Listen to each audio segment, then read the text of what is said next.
Hi guys, welcome to our new video. आज के इस वीडियो में हम पढ़ने वाले हैं analytic ability and digital awareness के क्वेश्चन जो कि आपको पूछे जाते हैं बीए, बीएससी, बीकॉम के 5th सेमेस्टर में। एंड ये एक को करिकुलर सब्जेक्ट है, एज यू ऑल नो। तो ये हमारा वन शॉट वीडियो, क्योंकि ऑलरेडी हमने 10 क्वेश्चन, 15 क्वेश्चन, 20 क्वेश्चन के बहुत सारे ऐसे वीडियोस बना दिए हैं। बट उसमें हमने टॉपिक वाइज कवर किया हुआ है, लाइक ब्लड रिलेशन हो गया आपका, आपके जो न्यूमेरिकल क्वेश्चन पूछे जाते हैं या फिर आपके सीक्वेंस एंड सीरीज से क्वेश्चन पूछे जाते हैं। ऐसे टाइप के क्वेश्चंस को हमने ऑलरेडी टॉपिक वाइज कवर कर लिया हुआ है। बट आपको कोई वीडियो मिलती है, दूसरी वीडियो, फिर आप दूसरे टॉपिक पे जाते हैं, फिर कई बार सेम वीडियो, तो एक समझ में नहीं आता कि किस तरीके का पूरा पेपर पैटर्न है। तो आज की इस वीडियो में हमें अभी पता नहीं है कितने क्वेश्चंस कवर करेंगे, बट डेफिनेटली आपके सारे टॉपिक्स कवर करेंगे। एंड 10 से 15 क्वेश्चन आपको ऐसे देखने को मिलने वाले हैं जो कि आपके एग्जाम में एज इट इज़ पूछने वाला है। तो ठीक है, वीडियो को शुरू से लेकर अंत तक जरूर देखना, ताकि आपको जो है पूरा एक क्वेश्चन के पेपर के बारे में ओवरव्यू मिल पाए एंड क्या आपको पढ़ना है वो भी पता चल जाए। ठीक है, तो हमारा पहला क्वेश्चन है, कह रहा है राकेश इज टालर देन अमन। जो राकेश है वो बड़ा है अमन से, तो हम डिनोट कैसे करते हैं? आई होप ये वाला आपको पता होगा symbol, like greater than and less than का, इक्वल टू का। आई होप ये सारी चीज़ें आपको पता होंगी। तो कह रहा है कि राकेश जो है ये बड़ा है किससे? अमन से। तो अमन छोटा होगा, तो मतलब ग्रेटर देन का साइन ये होता है। तो इससे हमें पता चल रहा है कि राकेश जो है वो बड़ा है अमन से। फिर कह रहा है अमन इज टालर देन सौरभ। तो जो अमन है वो बड़ा है सौरभ से। तो कह रहा है हु इज़ द टालेस्ट, सबसे बड़ा कौन है? तो ऑब्वियस सी बात दिख रही है यहाँ पर, सबसे बड़ा कौन है? राकेश है। ये भी करने की आपको ज़रूरत नहीं थी, बस आप पढ़ के ही सेंटेंस को बता सकते थे कि सबसे बड़ा कौन है। सो the correct answer for this question will be option ए, राकेश। ठीक है, सेकंड क्वेश्चन कह रहा है एक काउस बेबी कार्ल, एक काफ जो गाय का बच्चा होता है उसे आप बछड़ा बोलते हैं। तो what will a goat's baby be called? तो जो बकरी का बच्चा होगा उसे आप क्या बोलते हैं? हिंदी में उसे मेमना बोला जाता है एंड इंग्लिश में उसे लैम बोलते हैं। आई होप आपने 11th या 10th के इंग्लिश के चैप्टर में ये पढ़ा होगा कि लैम जो होता है, ऐसे कुछ करके चैप्टर था आपका। तो लैम मतलब क्या होता है? गोट्स बेबी, या फिर जो है बकरी के बच्चे को लैम बोलते हैं। ठीक है, अगला क्वेश्चन अगेन इंपॉर्टेंट क्वेश्चन है आपका, दैट कि how many times will both hands of a clock be together in a day? एक दिन की अगर बात करें जिसमें 24 घंटे होते हैं, तो 24 घंटे में जो आपके दोनों हैंड्स होते हैं, हैंड से क्या मतलब है कि ये घड़ी है, तो जो छोटी वाली सुई होती है इसे आप आवर हैंड बोलते हैं, या फिर जो आपका बड़ी वाली सुई होती है इसे आप मिनट हैंड बोलते हैं। बट दोनों को हैंड बोला जाता है, इसलिए बोल रहा है यहाँ पर बोथ हैंड्स। तो कह रहा है कि ये जो है एक साथ कब होते हैं, मतलब यहाँ पर मिनट मिनट जो है मिनट हैंड है एंड यहाँ पर आवर हैंड है, ये दोनों एक दूसरे पर कब मिलते हैं? मतलब दूसरे शब्दों में पूछा जाए तो 0 डिग्री का एंगल कब बनाते हैं, कितनी बार बनाते हैं एक दिन में? तो वो 22 टाइम्स होता है कि एक दूसरे पर आकर मिल रहे हैं, वो 22 बार ऐसा पूरा एक दिन में 24 घंटे की सीरीज में होता है। अगर आपसे कोई पूछता है कि बताओ 24 घंटे में 90 डिग्री का एंगल कितनी बार बनाते हैं, तो वो भी 22 बार ही बनाते हैं। सॉरी, 90 डिग्री का एंगल वो 44 टाइम्स बनाते हैं, 180 डिग्री का एंगल वो 22 टाइम्स बनाते हैं। बाकी कोई भी अगर एंगल बना रहे हैं लाइक 45, 47, 48, 49, तो वो 44 टाइम्स होता है। बाकी अगर 0 डिग्री का एंगल पूछा जाए या फिर 180 डिग्री का एंगल पूछा जाए, तो वो 24 घंटे में या एक दिन में 22 बार बनाते हैं। ये आपको याद होना चाहिए क्या, क्योंकि इस बार अगले बार आपका पूछ सकता है कि 90 डिग्री का एंगल कितनी बार बनाते हैं, तो आप बता सके कि 44 बार बनाते हैं। ठीक है, तो आई होप ये क्वेश्चन आपको समझा होगा।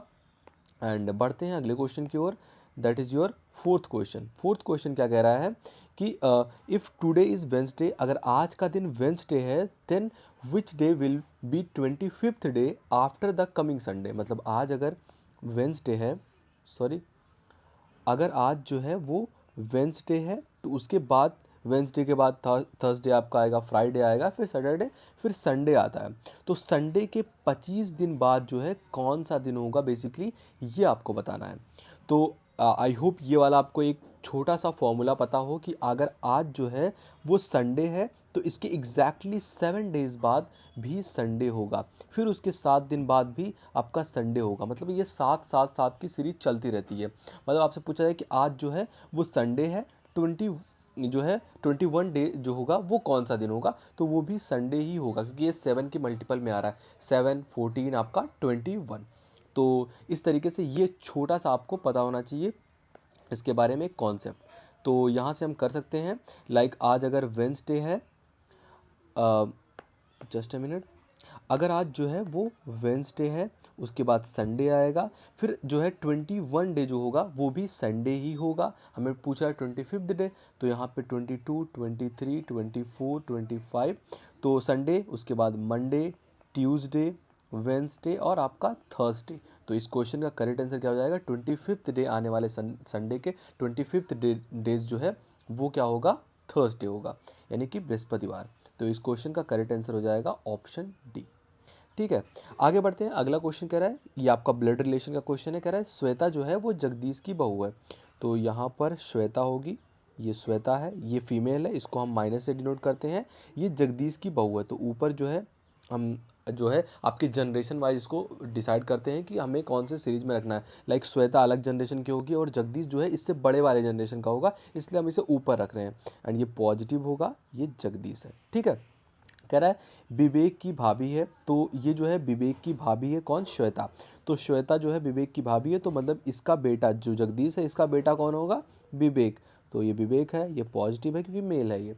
अर्जुन जगदीश का पुत्र है, तो अर्जुन जो है एक और जो है इंसान है जो कि पुत्र है जगदीश का, ये भी पुत्र जगदीश का, ये भी पुत्र जगदीश का। और क्या हम कर सकते हैं, आगे बढ़ते हैं।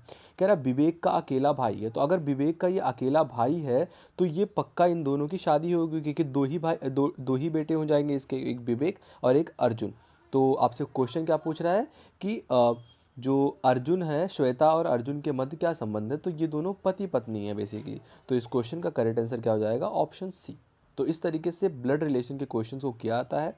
आई होप ये सारे क्वेश्चन आपको समझ में आ रहे होंगे। तो ऐसे रीजनिंग टाइप के 70% के क्वेश्चन आपके पेपर में रीजनिंग टाइप के ही होते हैं। थोड़े बहुत मैथ्स के क्वेश्चंस होते हैं, थोड़े बहुत रीजनिंग टाइप के क्वेश्चन होते हैं, एंड बेसिकली इसी पर बेस्ड होता है। अल्फ़ाबेट से आपके जो सीरीज़ बनती है वहाँ से क्वेश्चन पूछ सकते हैं, सीरीज़ के क्वेश्चन होते हैं इसमें। तो और 25-30% आपके कंप्यूटर बेस्ड क्वेश्चन होते हैं, तो वो भी हम देखेंगे।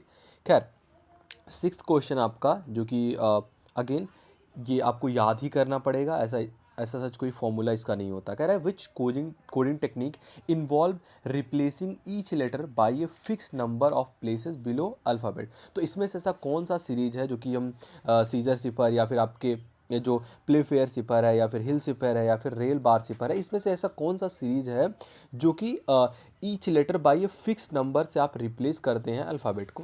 तो कौन सा सीरीज होता है, तो इस क्वेश्चन का करेक्ट आंसर हो जाएगा आपके सिक्स्थ क्वेश्चन का करेक्ट आंसर हो जाएगा ऑप्शन ए।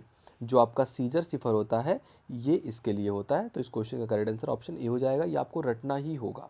ठीक है, अगेन आपका ब्लड रिलेशन का क्वेश्चन है, बहुत इजी क्वेश्चन है। इसका जो है करेक्ट आंसर क्या होगा आपको कमेंट बॉक्स में करके बताना है। ठीक है, आगे बढ़ते हैं। 8th क्वेश्चन है, यदि पिछला परसों से एक दिन पहले का दिन शनिवार है तो आगे आने वाला दिन जो है आने वाला दिन हो तो जो आज का दिन है वो क्या होगा। तो टोटल 7 डेज का सीरीज बन रहा है, एक दिन कम हो जाएगा 6, 3 इधर 3 उधर, तो आपका क्या हो जाएगा शुक्रवार। 6 हो रहा है, 7 होता तो अगेन जो है शनिवार हो जाता। तो इस क्वेश्चन का करेक्ट आंसर ऑप्शन बी हो जाएगा फ्राइडे। आगे बढ़ते हैं। कह रहा है 9th क्वेश्चन, नैतिक जो है सूरज से लंबा है, तो जो नैतिक है ये सूरज से लंबा है, मतलब सूरज से बड़ा है, तो ये सूरज हो जाएगा, सूरज छोटा है नैतिक से। कह रहा है सूरज रोशन से नाटा है, तो जो सूरज है वो रोशन से नाटा है, तो मतलब जो रोशन है वो सूरज से तो बड़ा होगा, ये दूसरा रिलेशन हमें दिया गया है। फिर कह रहा है रोशन रोहित से लंबा है, तो जो रोशन है ये रोशन ये रोहित से लंबा है, रोहित को हम आर ओ से डिनोट कर रहे हैं, तो इस तरीके से हो जाएगा। परंतु नंदू से नाटा है, तो यहाँ पर ये नंदू हो जाएगा जो कि रोशन से बड़ा है। पूछ क्या रहा है सबसे लंबा कौन है, तो क्या सूरज सबसे लंबा हो सकता है, तो नहीं, क्योंकि सूरज जो है वो रोशन से छोटा है, तो सूरज सबसे लंबा नहीं हो सकता। रोशन सबसे लंबा हो सकता है, नहीं, क्योंकि रोशन से बड़ा कौन है, नैतिक, तो रोशन भी नहीं होगा इसका करेक्ट आंसर। क्या रोहित सबसे लंबा है, रोहित तो सबसे छोटा है, तो यहाँ पर रोहित भी करेक्ट आंसर नहीं होगा। तो इस क्वेश्चन का करेक्ट आंसर हो जाएगा option B as per option. But अगर आपको एग्जैक्ट पूछता है तो हमें इसमें रिलेशन नहीं दिया गया, दैट इज नंदू एंड नैतिक के बीच में रिलेशन नहीं दिया गया है। तो ये अगर होता नन ऑफ द अबव तो आप वो भी लगा सकते थे, बट हम ऑप्शंस से चेक करते हैं, ऑप्शंस में हमारे कोई नहीं दिख रहा है जिससे हम करेक्ट आंसर कोई और कर पाएँ, इसलिए करेक्ट आंसर ऑप्शन बी हो जाएगा। खैर, आगे बढ़ते हैं। 10th क्वेश्चन कह रहा है Ram got more marks than Shyam, तो राम जो है उसको ज़्यादा नंबर मिले किससे, श्याम से, ठीक है, but less mark than Mohan, तो मोहन से कम नंबर मिले। कह रहा है if Shyam got more marks than Ramesh, तो श्याम को रमेश से ज़्यादा नंबर मिले, मतलब रमेश इससे छोटा होगा, इससे कम नंबर इसको मिले होंगे, ठीक है। कह रहा है then who got the least mark, तो लीस्ट मार्क किसको मिले, रमेश को मिले। अभी हमने देखा रमेश से ज़्यादा मार्क्स किसको मिले, श्याम को, फिर राम को, फिर मोहन को। तो इस क्वेश्चन का करेक्ट आंसर हो जाएगा ऑप्शन आपका डी, रमेश, ठीक है। अगला क्वेश्चन कह रहा है a man said to a woman, एक मैन है, दैट इज़ ये पॉजिटिव, ये वुमेन हो जाएगी, इसको हम निगेटिव से डिनोट कर रहे हैं। कह रहा है योर ब्रदर्स, इससे कह रही है ओमेन, एक इंसान है, ये जो पर्सन है इससे बोल रहा है जो एक लड़की है। कह रहा है इसका भाई, तो इसका भाई भी इसी जनरेशन में आएगा, बट ये पॉजिटिव होगा क्योंकि इसका भाई है। Is your brother's only son is my wife's brother, तो इसका जो है बेटा हो जाएगा, सॉरी, कह रहा है हाँ इसका जो बेटा है, इसका बेटा ये नीचे वाली जनरेशन में आएगा, हमें नहीं पता है, हाँ पता है क्योंकि बेटा है तो ये पॉजिटिव हो जाएगा। इज़ माई वाइफ्स ब्रदर, तो ये इसकी वाइफ का ब्रदर होगा, मतलब ये भी इसकी वाइफ भी जो होगी इस इंसान की, वो भी इसी जनरेशन में आ रही होगी, ठीक है, ये वाले जनरेशन में, सेकंड वाले में। तो कह रहा है कि how that woman is related to my man's wife, तो जो how is that woman related to that man's wife, तो ये जो इंसान है वो उसकी वाइफ से कैसे रिलेट करता है, मतलब ये जो पर्सन है, तो ये क्या हो जाएगा, तो करेक्ट आंसर क्या हो जाएगा इस क्वेश्चन का, 11th का ऑप्शन ए, वो आंट होगी, क्योंकि जो है ये उसकी पत्नी है, ये उसका जो है भाई है, इसके भाई का बेटा एंड ये उसकी पत्नी है, तो ये दूसरे जनरेशन में पहली बात तो आ रही है, तो ये बुआ हो जाएगी, हिंदी में से आप कहते हैं, या फिर जो है आंट आप बोल सकते हैं। तो इस क्वेश्चन का करेक्ट आंसर ऑप्शन ए हो जाएगा, ठीक है। अगला क्वेश्चन कह रहा है इफ़ ग्रीन मीन्स रेड, अगर जो है ग्रीन का मतलब रेड है, ठीक है, रेड मीन्स येलो, रेड का मतलब येलो है, येलो मीन्स ब्लू, येलो का मतलब ब्लू है, and blue means pink, blue का मतलब क्या है, पिंक है। Then tell me what the colour of clean sky looks like, तो क्लीन स्काई जो होता है उसका एक्चुअल कलर ब्लू होता है, बट ब्लू का मतलब क्या है, पिंक है। तो इस क्वेश्चन का करेक्ट आंसर भी ऑप्शन आपका ए हो जाएगा, पिंक, ठीक है। अगेन आपका ब्लड रिलेशन का क्वेश्चन है, इसको आप कमेंट बॉक्स में करके बताने वाले हैं कि इसका करेक्ट आंसर क्या होगा। तो हमने अभी कौन से आपके ऑप्शंस दिए हुए हैं, I think 7th question and 13th question जो है आपको कमेंट बॉक्स में करके बताना है कि इसका करेक्ट आंसर क्या होने वाला है, ठीक है। आगे बढ़ते हैं, अगला क्वेश्चन, अगेन ये आपको रटने ही होंगे ये सारे क्वेश्चंस, और इम्पॉर्टेंट भी है, बिलीव मी गाइस, इसमें से ऐसे डायरेक्टली क्वेश्चंस पूछे जाते हैं ये वाले कोडिंग टेक्निक्स के, ठीक है। क्वेश्चन क्या पूछ रहा है कि which coding technique involve rearranging the sequence of characters of a message, तो इसमें से कौन सा ऐसा कोडिंग टेक्निक होता है जो कि इन्वॉल्व करता है रीअरेंज करने का जो सीक्वेंस ऑफ कैरेक्टर्स होते हैं। तो इस क्वेश्चन का करेक्ट आंसर क्या हो जाएगा, 14 का आपका ऑप्शन बी, जो ट्रांसपोजिशन सिफर होता है, बेसिकली इसका ये काम होता है। आगे बढ़ते हैं, कोडिंग एंड डिकोडिंग में जो कोडिंग शब्द होता है इसका क्या अर्थ होता है, तो यही आपसे इंग्लिश में पूछा गया, what is the meaning of a coding in coding and decoding, तो कोडिंग का मतलब क्या होता है, तो कोडिंग का मतलब होता है translating data into another format, ये कोडिंग का मतलब होता है।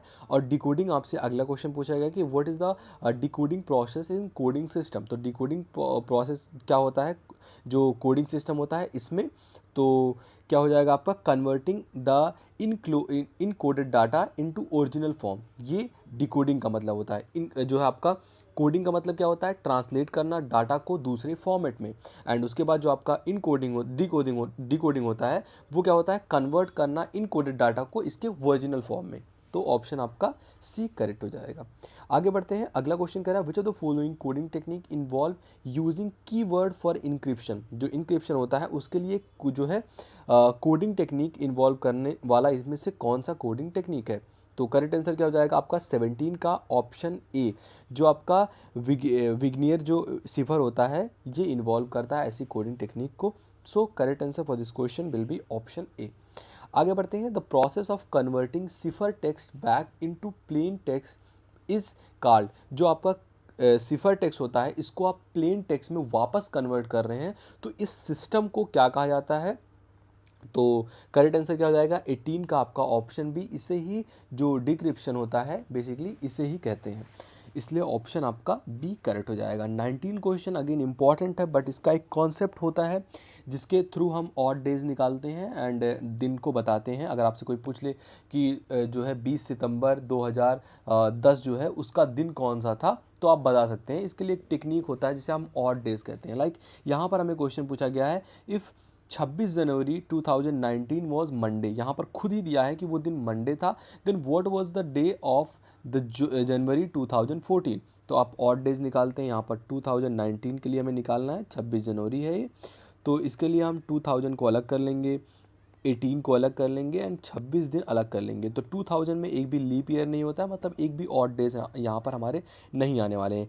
18 में 4 के मल्टीपल जो होते हैं वो लीप डेज होते हैं। तो यहाँ पर कितने मल्टीपल आ रहे हैं 4 के? 4। और आपके 14 जो हैं वो नॉन लीप ईयर हैं, 4 जो है वो आपके लीप ईयर हो जाएंगे। 4 लीप ईयर में 2 ऑड डेज होते हैं एंड इसमें 1 ऑड डेज होता है। तो 14 एंड 4 इंटू 2 कितना हो जाएगा आपका? 8, यानी कि 22 ऑड डेज आएंगे। एंड इसको आप 7 से डिवाइड करते हैं तो यहाँ पर 1 ऑड डेज बचता है। 26 में 7 से डिवाइड करेंगे तो आपका कितना हो जाएगा? 5 ऑड डेज बचने वाले हैं, क्योंकि 7 त्रिक 21 एंड 5 बच जाएगा आपका 26। तो 5 1 6, यानी कि टोटल हमारे हिसाब से 6 ऑड डेज बन रहे हैं। एंड ऑड डेज को हम कैसे लिखते हैं? यहाँ पर मंडे आपका, Tuesday, Wednesday, Thursday, Friday, Saturday and Sunday. तो यहाँ पर अगर 1 ऑड डेज आ रहा है तो मंडे हो जाता है, 2 ऑड डेज आ रहा है तो ट्यूसडे, 3 तो वेंसडे, 4 तो थर्सडे, 5 तो फ्राइडे, अगर 6 आ रहा है तो आपका जो है सैटरडे हो जाता है। संडे के लिए 0 आप या 7 लिख सकते हैं अगर जो है रिमाइंडर आ रहा है। तो यहाँ पर हमारा 6 आया, मतलब हमारे हिसाब से सैटरडे आना चाहिए। बट ये क्या बोल रहा है कि ये फ्राइडे है, तो हमें एक पीछे ले जाना है, यानी कि सैटरडे हमारे हिसाब से आ रहा, बट इसके हिसाब से वो दिन क्या है? फ्राइडे है। तो मतलब एक दिन पीछे है। देन वॉट, सॉरी यहाँ पर हमने दूसरा क्वेश्चन पढ़ लिया, ठीक है, मंडे है इस हिसाब से। तो हमारे हिसाब से सैटरडे आ रहा है, बट इसके हिसाब से मंडे है। मतलब कितना दिन आगे जा रहे हैं? सैटरडे के बाद क्या आता है? संडे, मतलब एक दिन आप आगे जा रहे हैं। तो यहाँ पर 2014 के लिए बताना है 26 जनवरी, तो 2014 अगेन आप निकालने वाले हैं एंड यहाँ से 2000 अलग करेंगे एंड 2000 में 0 लीप ईयर होते हैं। 13 को आप अलग करने वाले हैं, 14 जो चल रहा है तो कौन सा पूछा गया? 26 जनवरी ही पूछा गया है। तो 13 अलग करेंगे, मतलब यहाँ पर 3 लीप ईयर आएंगे, 4 4 4 के मल्टीपल में एंड 10 आपके नॉन लीप ईयर आएंगे। 10 में 10 आपका हो जाएगा, ये 6 हो जाएगा, क्योंकि एक लीप ईयर में 2 ऑड डेज होते हैं। तो 16 हो जाएगा। इसे आप 7 से डिवाइड करेंगे तो यहाँ पर आपको 2 ऑड डेज मिलेंगे। 26 को आप डिवाइड करेंगे, यहाँ पर आपके 5 ऑड डेज मिलने वाले हैं। मतलब जो है टोटल आपको 5 और 2 7 ऑड डेज मिल रहे हैं यहाँ पर। तो टोटल 7 ऑड डेज मिल रहे हैं, मतलब 7 से डिवाइड करेंगे तो 0 आएगा। मतलब वो दिन वही होगा जो बेसिकली ये पूछा गया है, ठीक है। मतलब कौन सा दिन होगा? 7 आने पे या 0 आने पे क्या होता है? संडे होता है। तो यहाँ पर हमारे हिसाब से संडे आना चाहिए, बट एक दिन आगे करके हो रहा है, क्योंकि यहाँ पर सैटरडे आया था फिर मंडे आया था। तो यहाँ पर क्या हो जाएगा? लाइक हमारे हिसाब से संडे आया पर मंडे ट्यूसडे होना चाहिए। तो इस क्वेश्चन का करेक्ट आंसर ऑप्शन आपका बी हो जाएगा, दैट इज़ ट्यूसडे। तो इस तरीके का एक प्रोसेस होता है। अगर आप पूरा ये देखना चाहते हैं कि कैसे ऑड डेज हम निकालते हैं, क्यों ऑड डेज होता है, तो आपको बस कमेंट करके बताना है कि हाँ हमें इस पर वीडियो चाहिए। 5-7 मिनट में आपका ये पूरा कंप्लीट ही हो जाएगा, ठीक है।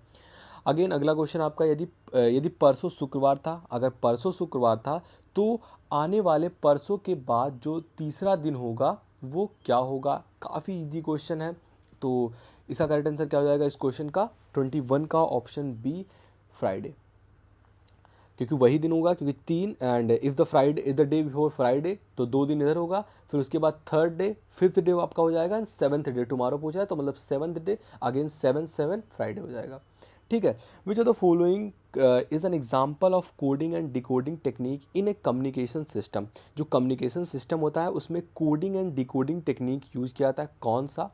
तो वो आपको बताना है। इसलिए 22 का आपका करेक्ट आंसर ऑप्शन सी हो जाएगा। जो मॉर्स कोड होता है इसको आप यूज़ करते हैं कम्युनिकेशन सिस्टम के लिए, सो ऑप्शन सी करेक्ट होगा। अगला क्वेश्चन कह रहा है कि जो सीजर सिफर होता है is an example of which of the following coding technique? ये कौन सी कोडिंग टेक्निक का एग्जाम्पल है सीजर सिफर? तो 23 का आपका करेक्ट आंसर ऑप्शन ए हो जाएगा। सब्स्टिट्यूशन जो आपका सिफर होता है इसका एक एग्जाम्पल है, इसलिए ऑप्शन ए करेक्ट होगा, ठीक है। अगला क्वेश्चन अगेन हमने पहले क्वेश्चन में इसकी बात कर ली हुई है, लाइक ये जो साइंस होते हैं इनका क्या मतलब होता है, ये ग्रेटर देन का साइन होता है, ये लेस देन का साइन होता है, ये ग्रेटर देन इक्वल टू का साइन होता है, ये लेस देन इक्वल टू का साइन होता है, ये इक्वल टू का साइन होता है। आई होप ये पता होंगे आपको। तो ये ग्रेटर देन, यहाँ पूछ रहा है ग्रेटर देन का साइन कौन सा है, तो हमने अभी भी पढ़ा, आपका ऑप्शन बी करेक्ट हो जाएगा। ठीक है, अगला क्वेश्चन, अब आपको इनइक्वालिटी को सॉल्व करना है। तो बिल्कुल जैसे आप इक्वालिटी को सॉल्व करते हैं, जैसे 2x + 5 इज इक्वल टू 11 है, इस तरीके से दिया हुआ है, इसको आप बिल्कुल ही ऐसे सॉल्व करने वाले हैं जैसे आप इनइक्वालिटी को सॉल्व करेंगे। बस जहाँ पर साइन लग रहा था इक्वल टू का, वहाँ ग्रेटर देन या लेस देन हो जाएगा। बट एक चीज़ का आपको ख्याल रखना है, दैट इज़ कि आपको माइनस का बड़ा ध्यान देना है। लाइक कैसे, जैसे यहाँ पर लिखा हो 2 इज़ लेस देन 5, इस तरीके से लिखा हो, ये बिल्कुल सही बात है। बट व्हाट इफ़ अगर यहाँ पर माइनस हो जाए, -2 -5, तो यहाँ पर गलत हो जाता है, क्योंकि हमें पता है -2 ये ग्रेटर है -5 से, तो ऐसा वाला कंडीशन गलत हो जाता है। तो माइनस के साथ चीज़ें अगर नहीं है तो हम बिल्कुल ऐसे ही कर सकते हैं, इधर कर सकते हैं प्लस, पॉजिटिव, निगेटिव, इनटू जो है डिवाइड, सारा कुछ वैसे ही होगा। बट यहाँ हमें नहीं पता है एक्स पॉजिटिव है या एक्स निगेटिव है, तो हम उसका थोड़ा सा ख्याल रखेंगे। तो यहाँ पर हमें सॉल्व यही करना था, 2x इज़ ग्रेटर देन 11, ये वाली इक्वालिटी को सॉल्व करना था हमें बेसिकली।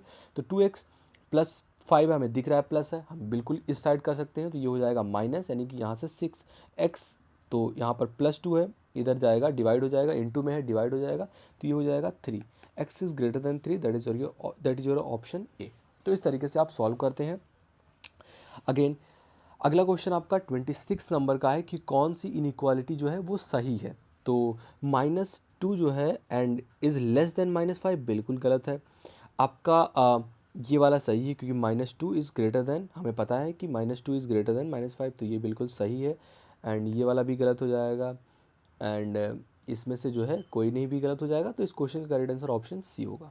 ठीक है, आगे बढ़ते हैं। विच of the following coding technique used multiple replacement alphabet. तो अभी हमने वो वाला क्वेश्चन में अल्फ़ाबेट के रिप्लेसमेंट के बारे में पढ़ा, तो इसमें से ऐसा कौन सा कोडिंग टेक्निक होता है जो मल्टीपल रिप्लेसमेंट को जो है बढ़ावा देता है या फिर जो है इन्वॉल्व करता है। तो 27 का आपका करेक्ट आंसर ऑप्शन बी हो जाएगा। जो आपका पॉली अल्फ़ाबेटिक जो सिफर होता है, ये बेसिकली मल्टीपल रिप्लेसमेंट को जो है इन्वॉल्व करता है। सो 27 का आपका करेक्ट आंसर ऑप्शन बी हो जाएगा। ठीक है, आगे बढ़ते हैं। जो Enigma machine use by a German during the world war second and is an example of, जो वर्ल्ड वॉर सेकेंड हुआ था, यानी कि दूसरा वर्ल्ड वॉर, आई थिंक 1936 से 1941 तक जो चला हुआ था, वो वर्ल्ड वॉर में जो जर्मन्स ने यूज़ किया था एंजाइम मशीन का, बेसिकली वो एग्जाम्पल है किस सिफर का, सब्स्टिट्यूशन का, ट्रांसपोजिशन का, पोलो अल्फ़ाबेटिक का, या फिर ब्लॉक सिफर का। तो 28 का आपका करेक्ट आंसर ऑप्शन सी हो जाएगा। उन्होंने यूज़ किया था पोलो अल्फ़ाबेटिक सिफर का, इसलिए ऑप्शन सी करेक्ट हो जाएगा। अगेन इंपॉर्टेंट क्वेश्चन है। ठीक है, तो आपका ऑप्शन सी जो है वो करेक्ट हो जाएगा। अगेन आपको इनइक्वालिटी सॉल्व करना है, तो बिल्कुल ऐसे ही इनइक्वालिटी होने वाले हैं जैसे यहाँ पर दिया गया, like 3x - 7 is greater than equal to 14। तो -7 है, हमें पता है, एक्स वैक्स नहीं है, हमें बिल्कुल एग्जैक्टली पता है -7 है, तो हम इसको इस साइड कर सकते हैं। तो ये हो जाएगा 3x is greater than equal to 21, x is greater than equal to 7।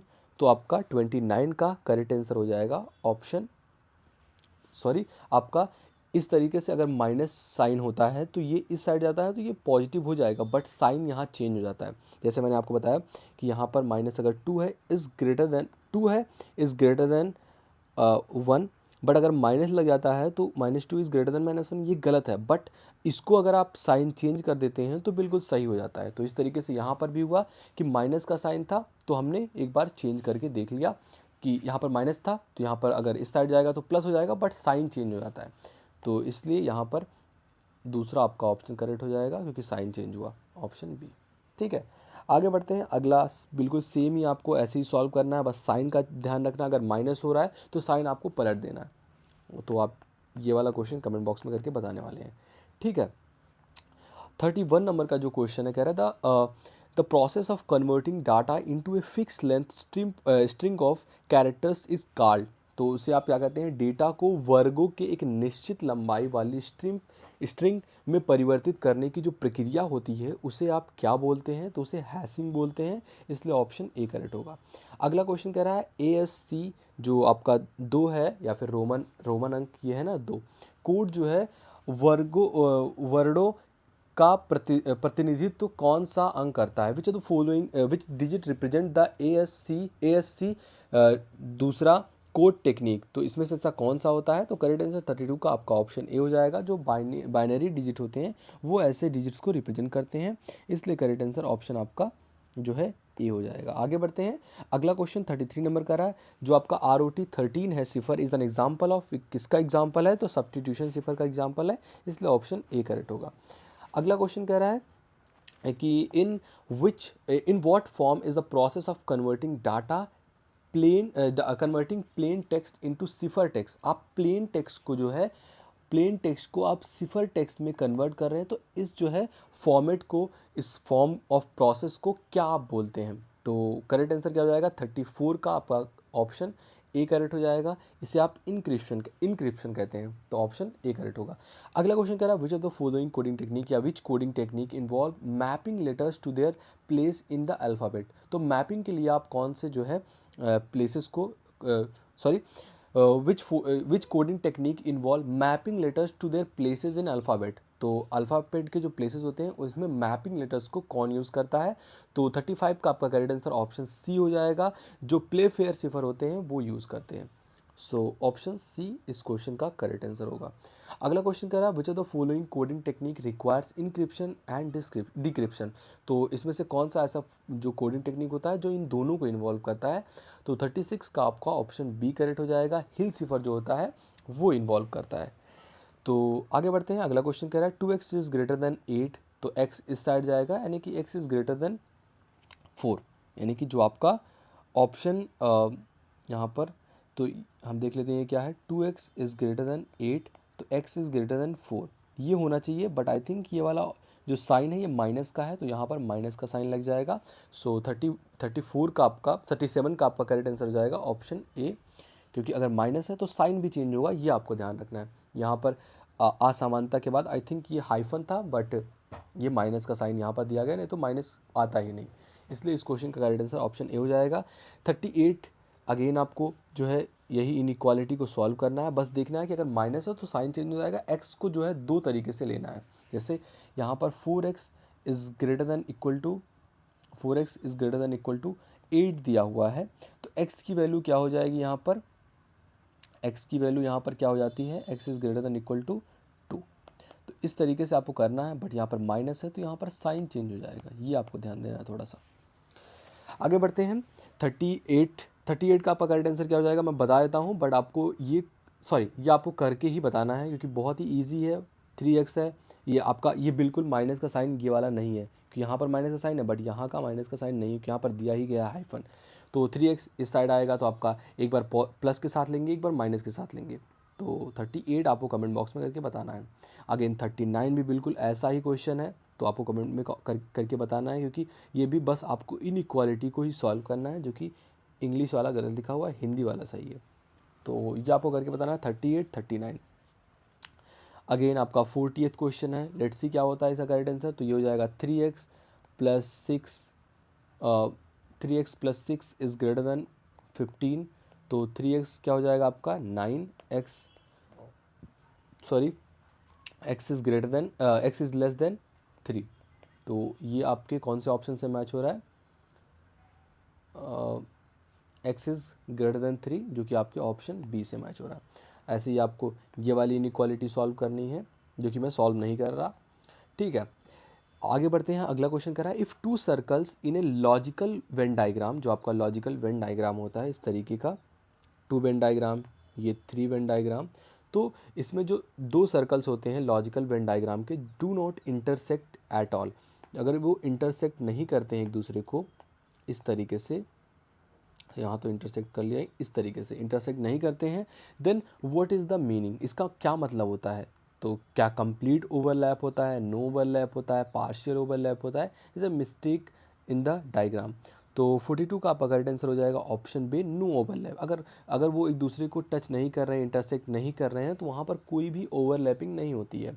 अगर यहाँ पर टच कर रहे हैं तो यहाँ पर ओवरलैप हो रहा है, मतलब इन दोनों वेन डायग्राम्स में ये वाला पार्ट कॉमन है।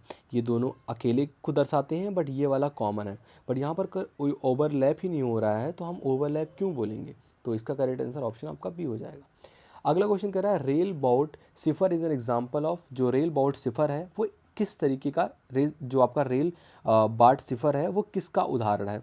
तो 43 का आपका करेक्ट आंसर हो जाएगा ऑप्शन बी आपका करेक्ट हो जाएगा, दैट इज ट्रांसपोजिशन सिफर।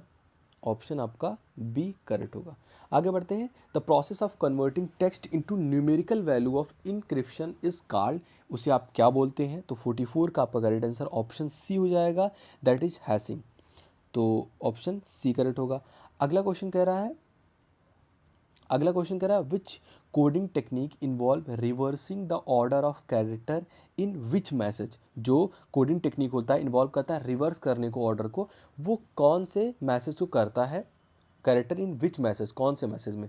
तो 45 का आपका करेक्ट आंसर ऑप्शन जो है डी हो जाएगा। जो एट बेस्ट सिफर होता है वो ये इन्वॉल्व करता है, इसलिए ऑप्शन आपका डी करेक्ट होगा इसमें। आगे बढ़ते हैं। Which coding technique involve converting letters into grid of dots. जो ऐसा कौन सा कोडिंग टेक्निक है जो कन्वर्ट करता है लेटर्स को ग्रिड डॉट्स में? तो वो क्या होता है?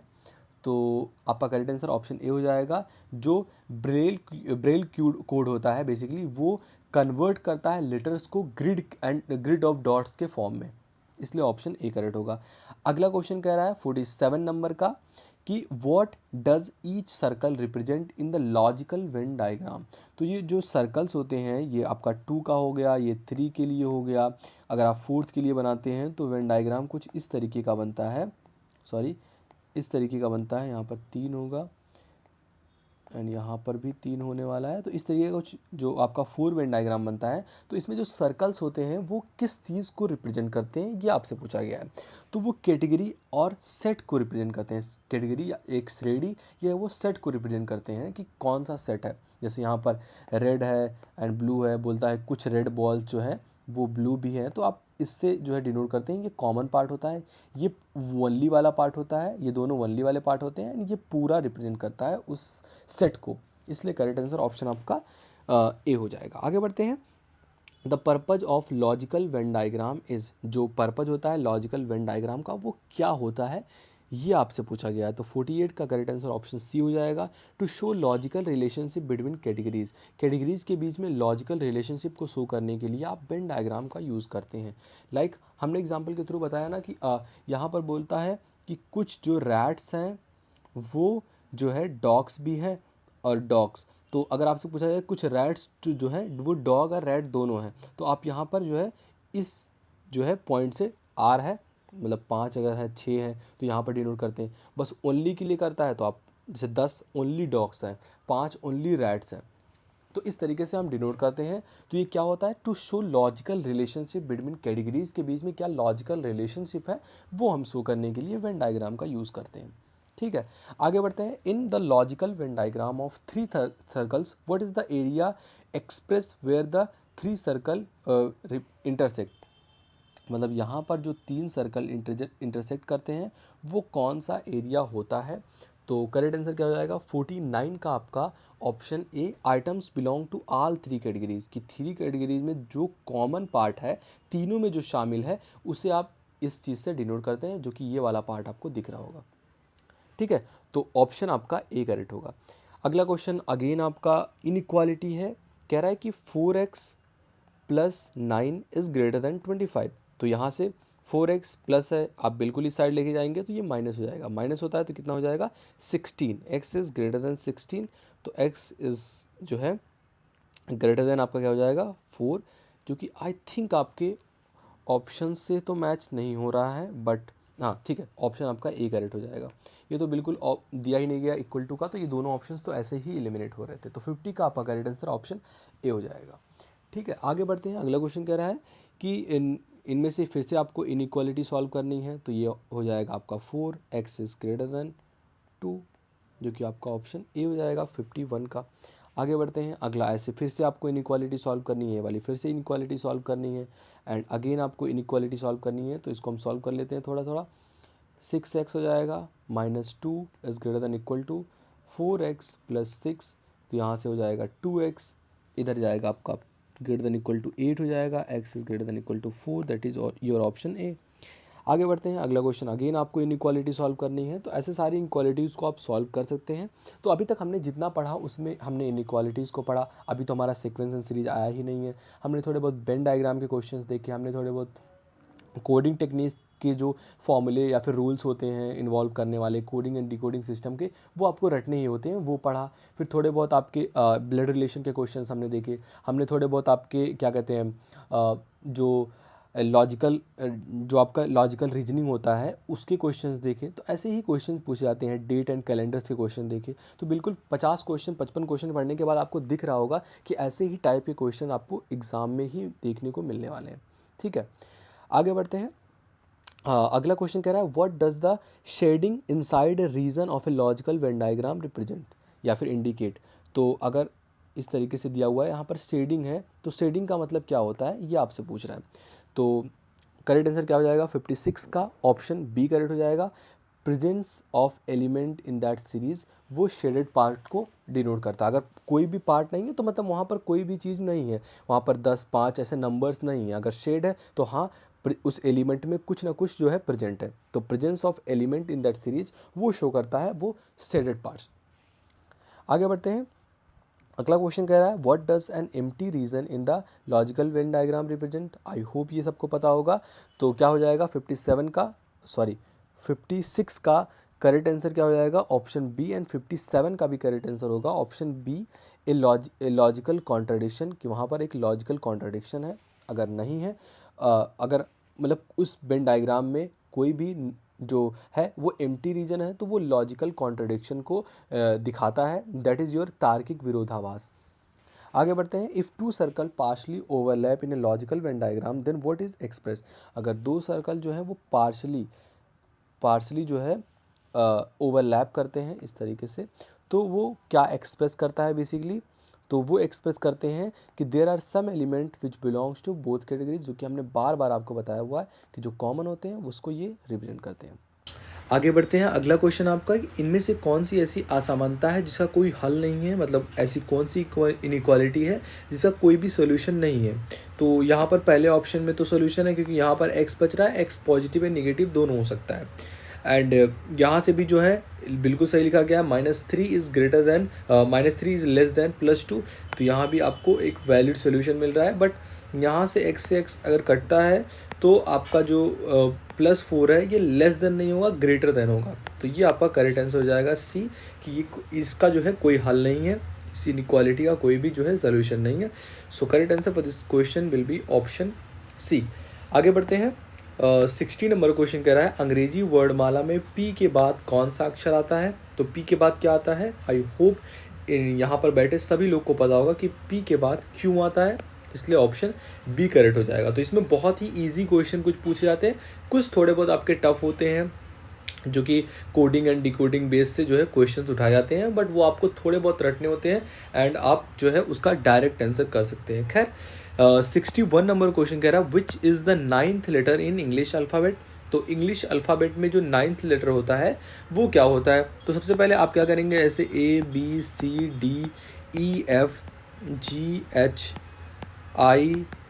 ऐसे बिल्कुल लिख लेंगे एंड नंबरिंग करेंगे। ए जैसे पहले नंबर पे आता है, बी दूसरे पे आता है, जो है सी तीसरे पे आता है, उसके बाद डी आपका जो है वो 4th पे आएगा, E 5 6 7 8 9 10 एंड बेसिकली इस तरीके से बढ़ता जाएगा 11 12। तो आप ये अगर कर लेते हैं तो यहाँ से 8-9 क्वेश्चन तो ऐसे पूछ जाते हैं जो आपके इसी पे बेस्ड होंगे, लाइक 9th लेटर कौन सा है, या फिर आपको पूछ ले कि दूसरा या तीसरा जो है वॉवेल क्या है, या 15th कॉन्सोनेंट क्या है, तो आप बता ले जाएंगे क्योंकि आपके पास एक नंबर का सीरीज है, ज़्यादा टाइम नहीं लगेगा। एक बार अगर आप इसको जो है कहीं रफ कॉपी में लिख लेते हैं तो आपसे क्वेश्चन क्या पूछ रहा है, 9th लेटर जो है वो इंग्लिश अल्फ़ाबेट में क्या है। तो 9th नंबर पे क्या आ रहा है, I. So the correct answer for this question will be option C. आगे बढ़ते हैं, कह रहा है what is the last letter in English alphabet. तो इंग्लिश अल्फ़ाबेट में लास्ट लेटर क्या है। तो आई होप यहाँ पर आप जो है जेड लिखना ये शायद भूल गए थे, इसलिए इसका करेक्ट आंसर ऑप्शन सी हो जाएगा, क्योंकि हमें पता है इंग्लिश अल्फ़ाबेट का लास्ट लेटर जेड होता है। ठीक है, आगे बढ़ते हैं। डब्लू के बाद कौन सा अक्षर आता है? तो डब्लू के बाद कौन सा अक्षर आता है? सबको पता है WXYZ, तो बी करेक्ट हो जाएगा। तो कुछ ऐसे भी इजी क्वेश्चंस आते हैं जो कि आपको फ्री के नंबर दे आते हैं। ठीक है, आगे बढ़ते हैं। अगला क्वेश्चन कह रहा है which letter is 7th consonant in English alphabet. तो 7th कॉन्सोनेंट आपसे पूछा गया है, तो वोवेल AEIOU इसको हटा देना है आपको बिल्कुल। उसके बाद 7th नंबर पे जो कॉन्सोनेंट होगा वो आपको बताना है। तो यहाँ से ABCDEF जो है आपका, यहाँ से जी 7th नंबर पे आता है, बट आपके ऑप्शन में जी है, बट करेक्ट आंसर क्या होगा आपका? सॉरी, हाँ, तो 7th कॉन्सोनेंट आपसे पूछा गया है, तो आप वोवेल्स को हटा देंगे। लाइक यहाँ ए जो है ये हट जाएगा, क्योंकि ए क्या है आपका? वोवेल है। एंड ई भी हट जाएगा आपका, जो कि 5th नंबर पे है, ये भी हट जाएगा। आई भी आपका हट जाएगा। एंड उसके बाद जो है जे के की जो कि 11th नंबर पे आ रहा है के, फिर उसके बाद आपका एल जो कि 12 नंबर पे आएगा। बट यहाँ से आप नंबरिंग करेंगे, क्योंकि आप इस बार अल्फ़ाबेट में जो है कॉन्सोनेंट को हटा रहे, सॉरी वोवेल को हटा रहे हैं, कॉन्सोनेंट को बस ले रहे हैं। तो अगर शुरू से नंबरिंग करते हैं बस कॉन्सोनेंट के लिए, तो ए तो हट जाएगा, तो बी पहले नंबर पे आ जाएगा, सी दूसरे पे, डी तीसरे पे, एंड आपका ई तो हट ही गया, एंड ये 4th पे आ जाएगा, ये 5th पे, ये 6th पे, एंड 7th पे आपका जे आ रहा है। बट आई थिंक आपके ऑप्शन में जे नहीं है, आई होप सो। हाँ, तो जी आपका नहीं है, तो बट अगर यहाँ पर कुछ मिस प्रिंटिंग हुई होगी, बाकी आपका करेक्ट आंसर ऑप्शन जो है जे हो जाएगा। एंड यहाँ इसके जो आंसर सीट है इसमें दिया हुआ है दैट इज़ जी, बट वहाँ क्या हो रहा है जी में कि जी नंबर में ए भी आ रहा है, ए भी आ रहा, ई भी आ रहा है, एंड वो दोनों वॉवेल्स हैं, तो आप उसको इंक्लूड कर ही नहीं सकते। तो इसका करेक्ट आंसर जो होगा वो जे हो जाएगा, क्योंकि जे 7th नंबर पे आ रहा है, आपने सारे वॉवेल्स को हटा दिया। ठीक है, अगला क्वेश्चन यानी कि 65 नंबर का क्वेश्चन है, कह रहा है which letter is pronounced like आँख। जो आँख है वो ऐसा कौन सा लेटर है जिसका प्रोनाउंसिएशन जो है आँख की तरह है। तो आँख को इंग्लिश में क्या कहते हैं? आई। तो आई की pronunciation that is your option C correct हो जाएगा, क्योंकि आँख को इंग्लिश में क्या कहते हैं? आई कहते हैं। ठीक है, तो ऑप्शन यहाँ पर सी करेक्ट हो जाएगा। अगला क्वेश्चन कह रहा है which letter is pronounce like, जो है आपका इस की तरह कौन सा प्रोनाउंस होता है, कौन सा जो है कौन सा वर्ड इसमें से कौन सा लेटर इसमें से। तो करेक्ट आंसर आपका ऑप्शन ए हो जाएगा एक्स। तो इसे आप एक्स, ये लिखा हुआ है EKS एक्स, तो इसे आप ऐसे ही प्रोनाउंस करते हैं। सो ऑप्शन ए करेक्ट होगा। आगे बढ़ते हैं। अगला क्वेश्चन कह रहा है which letter is a vowel and comes after O. तो ऐसा इनमें से कौन सा वोवेल है जो कि ओ के पहले आता है। तो हमें पता है OPQ ये आगे जा रहा है, ओ के पहले क्या आएगा? That is your N. But हमें क्या पूछा गया? वोवेल। कॉन्सोनेंट हमें नहीं बताना, हमें पता है एन कॉन्सोनेंट आपका है। और वोवेल्स कितने होते हैं? AIEOU, ये 5 आपके वोवेल्स होते हैं। तो ओ से पहले जो वोवेल आपका आ रहा है, ओ के बाद, सॉरी यहाँ पे पूछा गया आफ्टर, तो बाद में पूछा गया है, तो जो है ई एंड आई एंड ओ तो आएगा नहीं, बिल्कुल आपका OU आ जाएगा। सो the correct answer for this question will be option ए। 67 का आपका ऑप्शन ए करेक्ट हो जाएगा, क्योंकि आफ्टर पूछा गया है, तो इसके बाद जो है यू ही आएगा। आगे बढ़ते हैं। अगला क्वेश्चन कह रहा है which letter is a vowel and comes before U. तो यहाँ पर AEIOU हमें पता है 5 होते हैं। यू के पहले कौन आता है? आपका ओ। तो करेक्ट आंसर इस क्वेश्चन का क्या हो जाएगा? बी। आगे बढ़ते हैं। अगला क्वेश्चन कह रहा है which letter comes after F and before H. F और एच के बीच में क्या आता है? मैं बिल्कुल इसको करवाने नहीं वाला हूँ, आपको कमेंट बॉक्स में इसका आंसर बताना है 69 का। आगे बढ़ते हैं। Which letter is a consonant and come after R. ऐसा कौन सा लेटर है जो कॉन्सोनेंट है लेकिन वो आर के बाद आता है? तो 70 का आपका करेक्ट आंसर ऑप्शन ए हो जाएगा, आर के बाद एस आता है। एंड अगला क्वेश्चन आपसे पूछा गया है which is the 15th letter in English alphabet. तो यहाँ पर जो है वोवेल एंड कॉन्सोनेंट का कोई भी रूल नहीं है, बस आपको 15th नंबर पे कौन सा लेटर इंग्लिश अल्फ़ाबेट में आता है वो बताना है। तो मैंने आपको शुरू में बताया कि आप ए से लेकर जेड तक लिख लेना, नंबरिंग कर लेना, वहाँ से आसानी हो जाएगा। बहुत सारे ऐसे क्वेश्चन डायरेक्टली उस पर बन जाएंगे। तो यहाँ पर 15th नंबर पे कौन आ रहा है? तो 15th नंबर पे ओ आता है। आप ऐसे याद करेंगे कि जो है ABCD, तो D 5वें नंबर पे आता है, 10वां याद कर लेंगे, जैसे आपका 15 पे O है, तो यहाँ से थोड़ी चीज़ें आसान हो जाती है, ठीक है। तो 71 का ऑप्शन ए करेक्ट होगा। अगला क्वेश्चन कह रहा है which letter comes before B, तो बी के पहले क्या आता है, UV, आई होप सबको पता होगा। सो 72 का आपका करेक्ट आंसर ऑप्शन ए हो जाएगा। आगे बढ़ते हैं, 73 नंबर क्वेश्चन कह रहा है अंग्रेजी वर्णमाला में 12th यानी कि 12th लेटर जो है कौन सा है, तो हमें पता है ओ तो 15 आपका, 12 नंबर पे क्या आता है, तो 12 नंबर पे क्या आता है, आई आता है, इसलिए करेक्ट आंसर ऑप्शन ए हो जाएगा। कह रहा है डी से पहले कौन आता है, तो डी से पहले सी आता है। And which letter is the 10th consonant in English alphabet, तो आपको सारे जो है नंबर्स लिखने हैं, फिर उसके बाद जो भी वोवेल्स हैं उसको हटा देना है, फिर नंबरिंग करना है, लाइक बी पहले नंबर पे होगा, ऐसे ऐसे करके आपको बताना है। तो जो इंग्लिश अल्फ़ाबेट में जो 10th नंबर होगा वो किसका होता है, तो वो आई का होता है। तो आगे बढ़ते हैं, अगला क्वेश्चन कर रहा है कि the sun is like a day and moon is like, अगर जो है सन है वो सूरज है, वो दिन की तरह होता है, मतलब सूरज जो है वो दिन में निकलता है, तो जो मून होता है वो किसके लिए होता है, तो वो रात में निकलता है, इसलिए करेक्ट आंसर ऑप्शन ए हो जाएगा। ऐसे टाइप के जो है क्वेश्चंस होते हैं उसमें ऐसा रिलेशन, जो पहला आपका ऑप्शन दिया होता है लाइक ये वाला पार्ट, इसमें एक रिलेशन दिया गया है ना सन का दिन के साथ, तो मून का रात के साथ होगा, इस रिलेशन को आपको जोड़ना होता है, ठीक है। तो करेक्ट आंसर इस क्वेश्चन के लिए ऑप्शन आपका ए हो जाएगा। अगला क्वेश्चन कह रहा है the sound of lighting is similar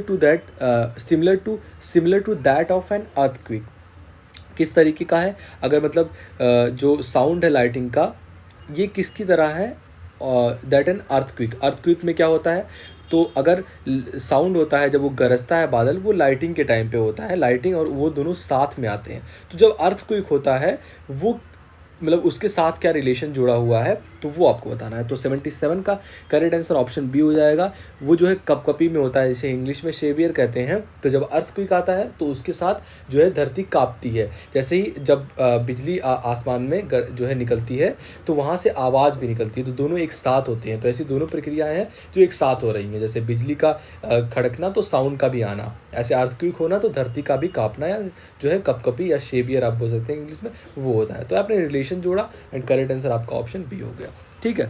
अगला क्वेश्चन कह रहा है a photographer is to camera, मतलब फोटोग्राफर का जैसे रिलेशन कैमरा के साथ है तो शेफ का किसके साथ होगा। ऑब्वियस सी बात है कि जो है शेफ है उसका किसके साथ रिलेशन होगा, तो करेक्ट आंसर आपका ऑप्शन बी हो जाएगा, ओवन के साथ, क्योंकि जो है वो ओवन बेसिकली ओवन में ही खाना बनाता है। जैसे फोटोग्राफर के लिए जो है कैमरा बेसिकली इंपॉर्टेंट होता है, वैसे ही शेफ के लिए ओवन होता है, क्योंकि उसी में वो खाना बनाता है, ठीक है। आगे बढ़ते हैं, अगला क्वेश्चन कह रहा है a doctor is to a patient as a teacher to, तो जो डॉक्टर पेशेंट टीचर स्टूडेंट, तो ऑप्शन आपका बी करेक्ट हो जाएगा, ठीक है।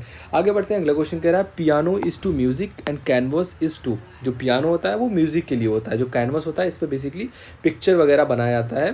तो करेक्ट आंसर क्या हो जाएगा, 80 का आपका ऑप्शन है पेंट। आगे बढ़ते हैं, अगला क्वेश्चन कह रहा है a clock is like time, समय टाइम, एंड थर्मामीटर किसके लिए होगा, थर्मामीटर किसके लिए होता है बेसिकली, कोल्ड या वेदर, टेम्परेचर या हीट, तो करेक्ट आंसर ऑप्शन आपका सी हो जाएगा, क्योंकि जो है टेम्परेचर में आप थर्मामीटर में आप ये भी बता सकते हैं कि हाँ टेम्परेचर कम हुआ या ज़्यादा हुआ। तो क्लॉक टाइम समय के लिए होता है, थर्मामीटर टेम्परेचर के लिए होता है, ठीक है। अगला क्वेश्चन कह रहा है the flower is like petal, the flower is a petal like and the tree, अगर फ्लावर जो है वो पेटल लाइक है मतलब पंखुड़ी की तरह है, तो जो पेड़ है वो किसकी जैसा है, तो 82 का आपका करेक्ट आंसर ऑप्शन डी हो जाएगा, स्टिम तना, क्योंकि पेड़ जो है वो तना से मिलकर बना होता है, फूल पंखुड़ियों से मिलकर बनी होती है, इसलिए ऑप्शन आपका डी करेक्ट हो जाएगा। आगे बढ़ते हैं, बर्ड्स हैज़ टू फ्लाई, तो फिश जो है हैज़ टू स्विम, तो ऑप्शन आपका ए करेक्ट हो जाएगा। जो चिड़ियाँ होती हैं वो उड़ती हैं, फिश जो होते हैं वो तैरते हैं, काफ़ी इजी क्वेश्चंस हैं, ठीक है। ऐसे आपको क्वेश्चंस एग्जाम में भी देखने को मिलने वाले हैं, तो ऐसा बिल्कुल भी नहीं कि यहाँ मैं इजी पढ़ा रहा हूँ, एक्चुअल एग्जाम में भी 40-50 क्वेश्चन ऐसे होते हैं जो कि बहुत जल्दी हो सकते हैं। तो क्वेश्चन कह रहा है marathon is for running and novel is like, जो मैराथन होता है वो दौड़ने के लिए होता है, नोवेल होता है वो किसके लिए होता है, तो ऑप्शन आपका 84 का डी करेक्ट हो जाएगा। नोवेल में आप बेसिकली स्टोरीज पढ़ते हैं। आगे बढ़ते हैं, अगला क्वेश्चन कह रहा है flower has to bloom in a same way as fire has to, मतलब जो फ्लावर होता है वो ब्लूम के लिए होता है, मतलब खिलना, ब्लूम का इस जो है हिंदी में ब्लूम को जो है खिलना बोलते हैं। In the same way as fire, fire क्या होता है जलता है, तो करेक्ट आंसर क्या हो जाएगा 85 का आपका ऑप्शन सी बर्न, जिसे इंग्लिश में हिंदी में जलना और इंग्लिश में बर्न बोलते हैं। आगे बढ़ते हैं, अगला क्वेश्चन कह रहा है the knife has to be cut in the same way as a pen. तो पेन किसके लिए होता है, लिखने के लिए होता है। नाइफ जो है, चाकू जो होता है वो काटने के लिए होता है और पेन लिखने के लिए होता है। आगे बढ़ते हैं, अगला क्वेश्चन कह रहा है which letter comes before Z. ऐसा कौन सा लेटर है जो जेड के पहले आता है, तो जेड के पहले क्या आता है, वाई। आगे बढ़ते हैं, which letter is a consonant and come before J. ऐसा कौन सा लेटर है जो कि कॉन्सोनेंट है एंड वो जे के पहले आता है। तो हमें पता है आई जे, बट आई क्या है आपका, वोवेल है। आपको बताना है क्या है, कॉन्सोनेंट, तो एच आई जे, तो यानी कि एच आ जाएगा आपका करेक्ट आंसर। क्योंकि हमें अगर कोई भी वर्ड पूछता तो वो तो आई होता, बट यहाँ पर कॉन्सोनेंट पूछा गया है, so that the correct answer for this question will be option B H. आगे क्वेश्चन पूछ रहा है the shoes is for the foot. अगर शूज जो है, जूता जो है वो पैरों के लिए है, तो ग्लव किसके लिए होता है, हैंड के लिए होता है। तो करेक्ट आंसर आपका 89 का ऑप्शन बी हो जाएगा। आगे बढ़ते हैं, अगला क्वेश्चन कह रहा है if a book shelf has 5 self. एक बुक शेल्फ है बेसिकली, उसमें 5 सेल्फ है एंड एक सेल्फ जो है वो 25 किताबें होल्ड कर सकता है। तो क्वेश्चन क्या पूछ रहा है, how many total books can book shelf hold. तो टोटल कितने बुक, तो इंटू कर देंगे, क्योंकि एक शेल्फ में 25 बुक आती है, तो 5 में कितना हो जाएगा 125। So the correct answer for this particular question will be option B. आगे बढ़ते हैं, अगला क्वेश्चन कह रहा है if a recipe calls for 2/3 of sugar. एक रेसिपी है जिसमें 2/3 जो है वो शुगर लगता है। अगर पूरी रेसिपी में 3 पार्ट टोटल है तो उसमें 2 शुगर लगता है, एक ऐसी रेसिपी है, ठीक है। तो हम मान लेते हैं कि यहाँ पर 200 एंड 300, ये 300 आपका क्या हो जाएगा, that is total capacity of this recipe and 200 will be the sugar, ठीक है। अब कह रहा है you want to make 1.5 times the amount of sugar in that recipe. अगर आप चाहते हैं कि 1.5 times amount of sugar in that recipe, तो कितना जो है आपको शुगर की ज़रूरत होगी, ये आपसे पूछ रहा है। तो अभी हमारे पास जो है अभी हमारे पास लेट्स सी कि 200 है, हम 200 नहीं 20-30 लेते हैं, थोड़ा ईजी हो जाएगा। तो यहाँ पर 2/3 ही हम ले रहे हैं, ताकि जहाँ पर कप वप लिखा हुआ है तो थोड़ा आसानी होगा इसको करने में। तो यहाँ पर 2 एंड 3, टोटल 2 क्या है आपका शुगर है एंड ये टोटल क्वांटिटी है दैट इज़ 3। तो ये जो है ये शुगर है, ये टोटल क्वांटिटी। आपसे क्वेश्चन क्या बोल रहा है, you want to make 1.5 amount of sugar in that recipe. तो क्या कह रहा है कि how many sugar do you need, तो कितना शुगर की आपको ज़रूरत होगी। तो अगर यहाँ से 1 एंड 1/3 आप कप में शुगर लेते हैं, तो ये जो है कितना हो जाएगा इसका 3 गुना। तो ये लिखा हुआ बेसिकली 1/3, यानी कि आपका 3 4 4/3 4/3 है, इंटू आप क्या कर देंगे डिवाइड बाई 2 इंटू 3। तो यहाँ से क्या हो जाएगा आपका 4/6 इंटू 3, यानी कि 2/3, ये बेसिकली 2 आ जाएगा। एंड 2 का शुगर ही हमें बनाना था कि टोटल 2 शुगर होना चाहिए, जो कि 1.5 टाइम बन रहा है। तो इस क्वेश्चन का करेक्ट आंसर ऑप्शन सी हो जाएगा, बाकी कोई भी ऑप्शन मैच नहीं कर रहे। तो ऑप्शन आपका सी करेक्ट हो जाएगा इस पर्टिकुलर क्वेश्चन के लिए। आगे बढ़ते हैं, कह रहा है for the lawyer court room. अगर लॉयर के लिए कोर्ट रूम है तो एक्टर के लिए क्या होगा, तो एक्टर के लिए थिएटर होगा, इसलिए ऑप्शन ए करेक्ट होगा इस क्वेश्चन के लिए। अगला क्वेश्चन कह रहा है the computer has to coded like a puzzle. तो जो computer has to be coded like a puzzle, तो बेसिकली क्या होगा, कंप्यूटर को पहेली की तरह कोड करना है। क्या है, टुकड़े हैं, समाधान है, सुराग है, चित्र है। तो क्या हो जाएगा 93 का आपका correct answer option B solution होगा, ठीक है। अब आपको एक सीरीज की क्वेश्चन दी गई है, सीरीज के 3-4 क्वेश्चन आपको देखने को मिलते ही हैं। लाइक ये आपके सामने एक सीरीज दी गई है 2, 5, 10 एंड 17। आपको बताना अगला क्या आएगा। तो हम गैप देखते हैं, तो इसके बीच में 3 का गैप है, इसके बीच में 5 का, इसके बीच में 7 का। तो एक हमें सीरीज दिख रही है कि प्लस प्लस प्लस हो रहा है 2 2, तो यहाँ 7 एंड यहाँ 9 का गैप होगा। तो 17 एंड 9 कितना होता है आपका 26। So the correct answer for this particular question will be option A 26। आगे पूछ रहा है कि if the length of a size of a square is 6 inches then what is the parameter. अगर कोई स्क्वायर है, हमें पता है स्क्वायर के चारों साइड बराबर होते हैं, एक जो है साइड वो 6 है, तो पैरामीटर क्या होता है बेसिकली हिंदी में इसे परिमाप बोलते हैं। तो यानी कि ये भी 6 हो जाएगा, ये भी 6, ये भी 6। परिमाप मतलब चारों जो है कोनों की लंबाई, पूरी लेंथ। तो यहाँ से 6 × 4 यानी कि 24 will be the correct answer for this particular question. ठीक है, आगे बढ़ते हैं। अगला क्वेश्चन कह रहा है if 5 drops of water leak in the tan in every 10 second. अगर 5 ड्रॉप जो है वो 10 सेकंड में ये लीक हो जाता है, तो how many drop will be in 5 minute. तो हमें पता है 5 मिनट को सबसे पहले हम कन्वर्ट करेंगे सेकंड में, तो 5 × 60 आपका कितना हो जाएगा 300, यानी कि 300 सेकंड में आपको पूछ रहा है कितने ड्रॉप्स गिरेंगे। तो अगर 10 सेकंड में 5 ड्रॉप गिर रहे हैं तो 1 सेकंड में कितने ड्रॉप्स गिरेंगे, दैट इज़ 1/2। तो 300 सेकंड में इंटू 1/2 कर देंगे, मतलब आपका 150 आएगा। सो 96 का आपका करेक्ट आंसर ऑप्शन ए हो जाएगा। आगे बढ़ते हैं। अगला क्वेश्चन कह रहा है which letter comes after W and before Y। तो WXY, तो ऑप्शन सी करेक्ट होगा। Which letters is the 8th consonant of English alphabet. तो इंग्लिश अल्फ़ाबेट का जो 8th कॉन्सोनेंट है वो क्या है, तो K है। आगे बढ़ते हैं। अगला क्वेश्चन कह रहा है the page of a book are like those of a car. जो पेज पन्ना होता है किताब का वो इस तरीके से है जैसे कार किसके लिए है। तो करेक्ट आंसर 99 का आपका ऑप्शन ए हो जाएगा, टायर। क्योंकि जो है सबसे इम्पॉर्टेंट चीज़ किस बुक में क्या होता है, पेज होता है, और कार में टायर, चलने के लिए। आगे बढ़ते हैं। अगला क्वेश्चन कह रहा है अगेन आपका TSD से है। कह रहा है कि if a car drives at a speed of 60 miles per hour, मतलब उस कार की स्पीड कितनी है 60 kilometre per hour in 1 hour. 1 hour basically आपको दिया हुआ है कि वो जो है 1 घंटे में 60 किलोमीटर जाती है, तो इसकी स्पीड कितनी जाएगी 60 किलोमीटर पर आवर। तो 3 घंटे में कितनी जाएगी, 1 में 60 आ रही है, 3 में 180 हो जाएगी। So the correct answer for the particular question will be option C. तो अभी हमने 100 आपके क्वेश्चंस कवर कर लिए, टाइप्स को कवर कर लिया हुआ है, एंड देखा है कि कैसे क्वेश्चन जो है एग्जाम में पूछे जा सकते हैं, उसकी क्या प्रोबेबिलिटी है, सारा कुछ हमने देखा। अब हम देखते हैं एक्चुअल पेपर, ये आपका एक्चुअल पेपर है कि कैसे क्वेश्चंस पूछे गए थे, क्या टफ हैं क्या ईजी हैं, सारा कुछ देखेंगे। तो कुछ क्वेश्चन हम देखेंगे। जैसे इसमें क्वेश्चन है आपका 10th नंबर का, what is the next term in the series. ये आपके पास एक सीरीज़ दी गई है, दैट इज़ 3 एंड 0, 3, 8 एंड 15। तो इसमें आपको अगला टर्म क्या आएगा वो बताना है। तो हमने क्या कहा था, आपको डिफरेंस लेना है। तो 0 से 3 के बीच में 3 का डिफरेंस, 3 से 8 के बीच में 5 का डिफरेंस, एंड 8 से 15 में कितने का डिफरेंस है 7 का डिफरेंस है। एंड तो हमें एक पैटर्न दिख रहा है ना 3, 5, 7, तो अगला क्या होगा 9 होगा, क्योंकि 2 का एक अर्थमेटिक प्रोग्रेशन बना रहा है जिसमें डी क्या है आपका, दैट इज़ 2। तो यहाँ पर 9 का गैप है, यानी कि 15 + 9 क्या हो जाएगा आपका 24, यानी कि इस क्वेश्चन का करेक्ट आंसर आपका ऑप्शन ए होगा।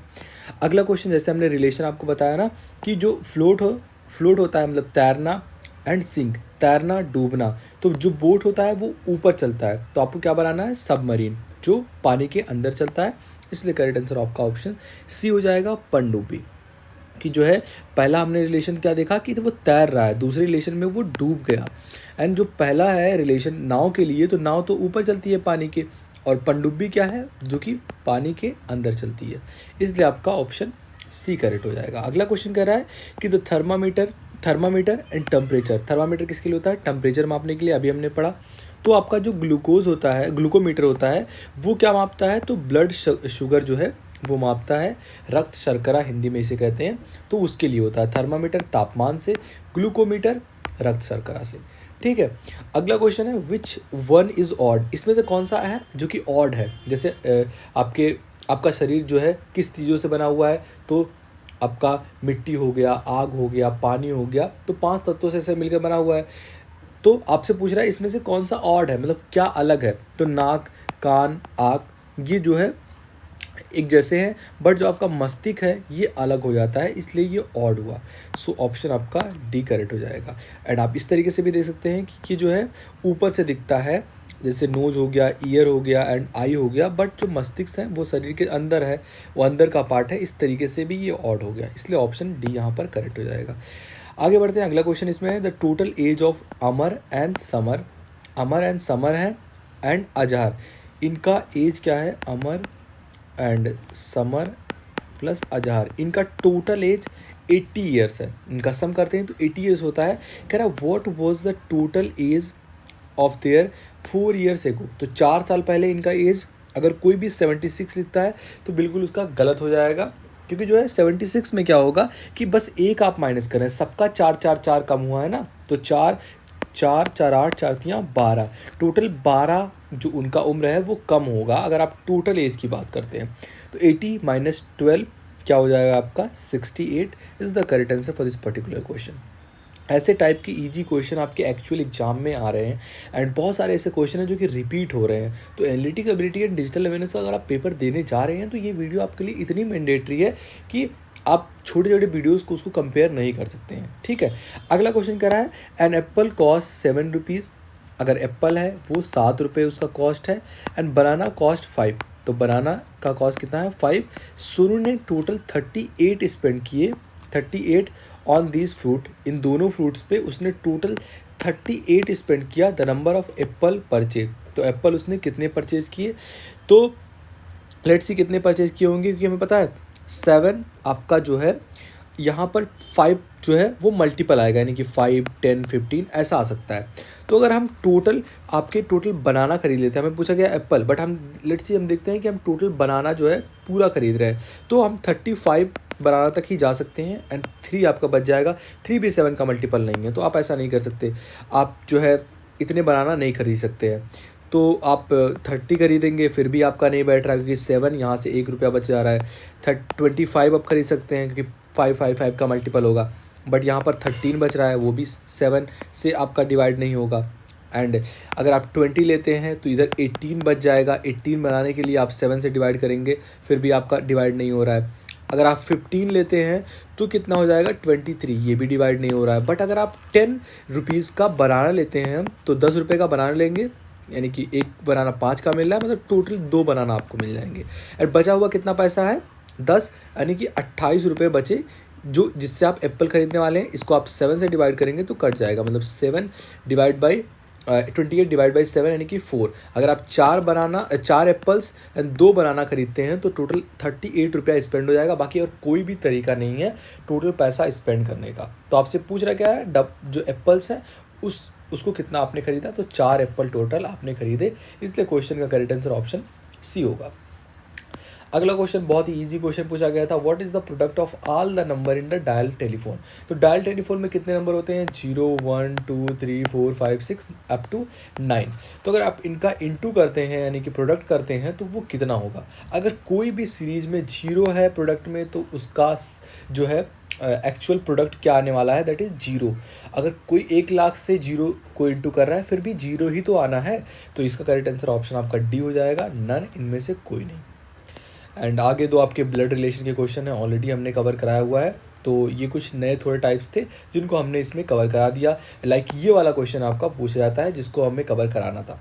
जैसे लिखा हुआ है PIPE, इसको कोड करके इसने लिख दिया, दैट इज़ 169165। आप देख रहे होंगे ये कौन सी वर्ड आ गई, एंड आपको पूछ क्या रहा है, द लास्ट डिजिट ऑफ स्वान। स्वान एक वर्ड है, तो उसका आपको बताना है लास्ट डिजिट क्या होगा अगर आप इस तरीके से बनाते हैं। तो हमने क्या बोला था आपको, नंबरिंग करना A से Z तक। तो यहाँ पर देखते हैं P कौन से नंबर पे आता है, 16 नंबर पे आता है। I कौन से नंबर पे आता है, तो आई थिंक 9th नंबर पे आता है। फिर आपका P वो 16 नंबर पे आएगा एंड E 5th नंबर पे आता है। तो ये आपकी यही सीरीज़ तो बनी, मतलब आप नंबर्स का कोड कर रहे हैं। स्वान में भी ऐसे हो जाएगा, तो हमें लास्ट डिजिट बताना है, तो n के लिए हम देखेंगे तो n कौन से नंबर पे आता है, 14 नंबर पे आता है। लास्ट डिजिट क्या हो जाएगा इसका, दैट इज़ 4। तो आपका करेक्ट आंसर ऑप्शन सी होगा। तो इस तरीके से ऐसे टाइप के क्वेश्चन को डील किया जाता है एंड बाकी और बहुत सारे क्वेश्चन आपके नहीं पूछे जाएंगे, ऐसे ही क्वेश्चंस होंगे। तो यहाँ पर आपका अगला क्वेश्चन इनइक्वालिटी से आगे, इनइक्वालिटी के हमने क्वेश्चन कवर किए हुए हैं एंड ये एक नया साइन है जिसको आप मॉड बोलते हैं, जैसे x-6। एंड आपको पूछ रहा क्या रहा है, ये इनइक्वालिटी को आपको सॉल्व करना है जहाँ पर x = 6 नहीं है, ये हमें बताया गया है। तो जो आपको बता रहा है इनइक्वालिटी जो सेटिस्फाई करे इस कंडीशन को, तो आप देख लेते हैं। तो हमें पता है ना 3x-6 इज़ ग्रेटर देन 1 हमें दिया हुआ है। अब हम अगर मॉड को ओपन करते हैं तो वो प्लस माइनस के साथ ओपन होता है, तो यहाँ पर हो जाएगा x-6 इज़ ग्रेटर देन आपका 1 या फिर दूसरी इनइक्वालिटी बनेगी x minus six is greater then -1। दो इनइक्वालिटी आपकी बन रही है, सॉरी यहाँ पर मॉड जो है वो हट जाएगा। एंड आप x को इस साइड लेके जाते हैं तो ये हो जाएगा x3 and greater than -x plus 6 and यहाँ से जो है क्या हो जाएगा आपका 3 माइनस का 3 यानी कि x इज़ ग्रेटर देन, क्योंकि साइन चेंज हो जाएगा माइनस के साथ, ये पहली वैल्यू आ गई। उसके बाद दूसरी वैल्यू भी आप ऐसे ही निकालने वाले हैं। तो आई थिंक इसका करेक्ट आंसर ऑप्शन बी हो रहा था, बाकी एक बार आप चेक कर लेना। तो इनइक्वालिटी को ऐसे सॉल्व करते हैं। फिर आपका अगला क्वेश्चन है जो कि फिर से वेन डायग्राम से क्वेश्चन है एंड फिर अगेन आपका एक वेन डायग्राम का क्वेश्चन आपको देखने को मिल रहा है। तो ऐसे टाइप के ही क्वेश्चन पूछे जाते हैं। अगर आप इतना क्वेश्चन कर लिए हैं तो आई होप आपको एक अच्छी सी अंडरस्टैंडिंग मिल गई होगी पूरे पेपर पैटर्न के बारे में। एंड अगर आपसे कोई भी क्वेश्चन नहीं बनता है शुरू में तो उसको आपको छोड़ना है। पहले 40 से 50 क्वेश्चन मैं गारंटी के साथ बोल रहा हूँ कि इतने ईजी आते हैं कि आप कर ले जाएंगे, बस आपको टाइप्स पता होना चाहिए। ठीक है, तो मिलते हैं आपसे अगली वीडियो में, तक ले बाय बाय।